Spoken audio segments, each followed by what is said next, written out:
حبايبي واخواتي، اهلا بكم من جديد. اعمل لايك وساعدنا في انتشار الحلقه، وبعتذر بقى عن المكان، لكن خلينا متفقين ان مش دايما هقدر اصور في نفس المكان. يعني في البدايه كلامنا عن الاتحاد وصفقات الاتحاد لسه مستمر، والكلام النهارده عن يعني بعض الاخبار عن موضوع النصر وعبد الاله العمري واحمد الغامدي في البدايه.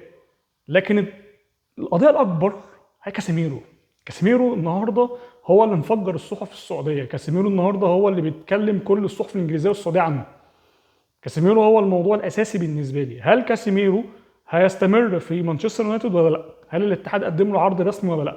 الكلام كله ان بنزيما وصى ان كاسيميرو يبقى في الاتحاد الفتره الجايه، لان كاسيميرو هيحل مشكله نص ملعب الاتحاد، خصوصا ان الاتحاد عنده ازمه في القصه دي، وان فابينيو وحسام عوار بره الفريق بنسبه كبيره، وان هم محتاجين ان هم يجددوا دم بشكل اكبر. فالنقطة المفصلية في القصة دي ان كاسيميرو هو اللي ظاهر في الصورة دلوقتي، وان لازم الاتحاد يفكر ان هو يجيبه.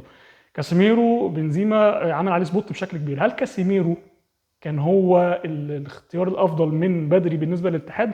هل هو اسمه مرتبط بدوري روشن للمرة الاولى ولا لا؟ اقول لك ان كاسيميرو يمكن ما كانتش دي المرة الاولى، لان هو كان مرتبط قبل كده بالانتقال للنصر في اكتر من مناسبة. كريستيانو كان نفسه ويتمنى تماما ان هو اللاعب ده يجي، لكن خلينا متفقين ان هو صفقه ما كملتش، والصفقه ما تمتش بشكل كبير، لان مانشستر يونايتد كان عايز مبلغ كبير قوي. يعني انا سمعت ان في مره انه كان طالب 80 مليون يورو في كاسيميرو السنه اللي فاتت. فالمبلغ ده دلوقتي الاتحاد صعب جدا ان هو يوفره. كاسيميرو عقده هينتهي السنه الجايه على ما اعتقد، يعني او 27 ما كنتش ناسي يعني. فالمانشستر يونايتد كمان دخلت في الصوره، وقررت ان هي تفاجئ الكل بقى ان انا حاطه صوره كاسيميرو وهو سعيد جدا في مانشستر، يعني في منشور كده على تويتر، وان والله بسم الله الرحمن الرحيم الراجل ده مش هيمشي، والراجل ده مكمل، والراجل ده مستمر لحد نهايه عقده، هو سعيد في مانشستر يونايتد. واي كلام عن اشاعات بقى ان هو ماشي او الكلام ده كله، وان الكلام كتير قوي عن رحيله، فهو الكلام ده غير صحيح. يمكن كلامنا ما خلصش عن موضوع صفقات الاتحاد، لان ويندل كمان لاعب زينت بطرسبورغ الروسي دخل على الخط، والاتحاد كان مهتم بيه والصحف اتكلمت في القصه دي.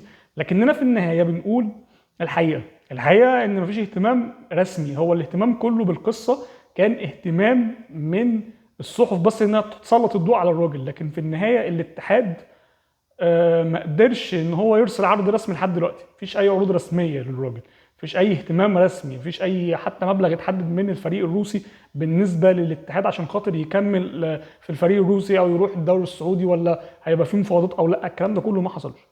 مفيش حاجه عن علي البليهي النهارده. انا عارف ان الكلام يمكن اقل شويه من امبارح، لكن علي البليهي النهارده مفيش اي كلام عنه. انزاجي مستمر في ان هو متمسك باللاعب، مش عايزه يمشي. ما عندوش اي اختيار تماما. ان انا قلت لك امبارح ان هو مستمر مع الهلال، وانزاجي عايزه. موضوع عبد الاله العمري واحمد الغامدي في عجاله. الكلام كله ان عبد الاله العمري حاليا هو مرشح ان هو يروح الاتحاد او يرجع تاني، لان هو كان معار للاتحاد السنه اللي فاتت. طب ايه اللي حصل؟ دلوقتي الاتحاد طالب عبد الاله العمري، لكن النصر طالب 75 مليون ريال، وده مبلغ كبير جدا، والاتحاد ما عندوش سيوله ان هو يدفع المبلغ ده في العمري. فكل الحوار ان لا، انا محتاج احمد الغامدي مكان العمري مع 15 مليون. هل الكلام ده حقيقي؟ الناس قالت ان هو حقيقي، صحف وصحفيين قالوا ان هو مش حقيقي. لكن في النهايه كل الكلام عن ميركاتو الاتحاد النهارده كان في الجزئيه دي، في النقطه دي. كاسيميرو لعب مع بنزيما كتير، وكان صديق لبنزيما فتره طويله جدا، اكتر من 6 مواسم في ريال مدريد. فالراجل هو يعني مرشح بشكل كبير جدا ان هو يروح الاتحاد، وهيبقى مرتبط بعلاقه كويسه جدا مع بنزيما. لكن هل جمهور الاتحاد موافق على الصفقه؟ في قطاع كبير جدا مش موافق على الصفقه، شايف ان يعني انت شلت فابينيو عشان تجيب كاسيميرو، فانت ما غيرتش حاجه. فانت ما غيرتش حاجه على المستوى الفني، انت نفس القصه ونفس الازمه ونفس كل حاجه موجوده. فخلينا نشوف الفتره الجايه ممكن كاسيميرو يبقى هو البديل، ولا ممكن الاتحاد يستعين بالحلول الشابه، وان هو يجيب لعيبه صغيره تقدر ان هي توفر له الحلول البديله بالنسبه للوران بلان اللي لسه عليه سبوت كبير جدا، وقلت لك ممكن يمشي في اي وقت. خلينا نشوف بدايه الدوري هتمشي ازاي، ونتمنى التوفيق طبعا للاتحاد. السلام عليكم.